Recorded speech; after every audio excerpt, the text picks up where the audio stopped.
নমস্কার বন্ধুরা, প্রতিমাস কিচেনে সবাইকে স্বাগত। আজকের রেসিপি আলু পটল দিয়ে ভেটকি মাছের ভিন্ন স্বাদের রেসিপি। তো এখানে দেখুন 5 পিস ভেটকি মাছ নিয়ে নিয়েছি, 4 পিস ডিম পিস, একটা মুড়ো আছে এখানে। তো এগুলো আমি আগে থাকতে কেটে পরিষ্কার করে রেখেছিলাম। তো এটা 5 পিস মাছগুলো এবার আমি খুব ভালো করে ম্যারিনেট করে নেব। ম্যারিনেটের জন্য এখানে দিয়ে দেবো হলুদ গুঁড়ো, দিয়ে দেবো লঙ্কার গুঁড়ো, আর দিয়ে দেবো লবণ। দিয়ে খুব ভালো করে মাছগুলো আমি ম্যারিনেট করে নেবো হাত দিয়ে। প্রত্যেকটা মাছ কিন্তু খুব ভালো করে মাখিয়ে নেব। তো দেখুন এখানে মাছগুলো আমার কিন্তু খুব ভালো করে ম্যারিনেট করা হয়ে গেছে। আর এদিকে দেখুন কড়াইতে আমি মাছগুলো ভাজার জন্য সাদা তেল ব্যবহার করছি। তেলটা দেখুন খুব ভালোভাবে কিন্তু গরম হয়ে গেছে। এখানে দেখুন গরম তেলের মধ্যে আমি মাছগুলো দিয়ে দেবো।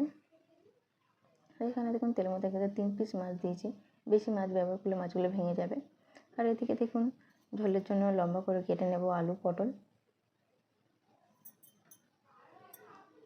আর এখানে দেখুন ফোড়নের জন্য নিয়ে নেব কালো জিরে, 2টো চেরা কাঁচা লঙ্কা, আর একটা মিডিয়াম সাইজের কুচনো পেঁয়াজ। আর এখানে দেখুন নিয়েছি টক দই, খুব ভালো করে ফেটে নিয়েছি। আর এখানে আছে দেখুন সর্ষে বাটা। আর এখানে দেখুন রঙের জন্য নিচে হলুদ গুঁড়ো, লঙ্কার গুঁড়ো, লবণ। আর এদিকে দেখুন মাছগুলো আমার কিন্তু এক পাশটা খুব ভালোভাবে ভাজা হয়ে গেছে। তো অপর পাশটাও আমি ঠিক এইভাবে ভেজে নেব। আর মাছগুলো খুব সাবধানে উল্টাতে হবে যাতে মাছগুলো না ভেঙে যায়, মাছগুলো একটু নরম হয়।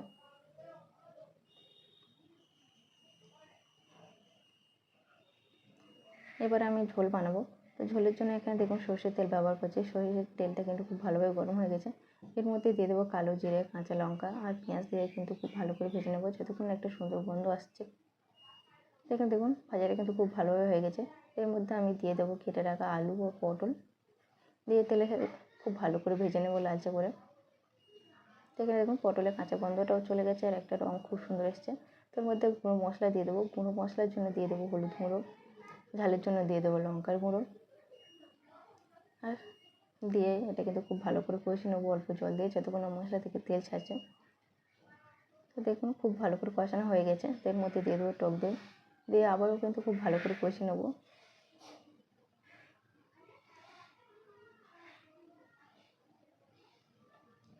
এখানে দেখুন আমার কিন্তু খুব ভালোভাবে কষানো হয়ে গেছে মশলা দিয়ে। এখানে কিন্তু আমি খুব বেশি মশলা ব্যবহার করিনি।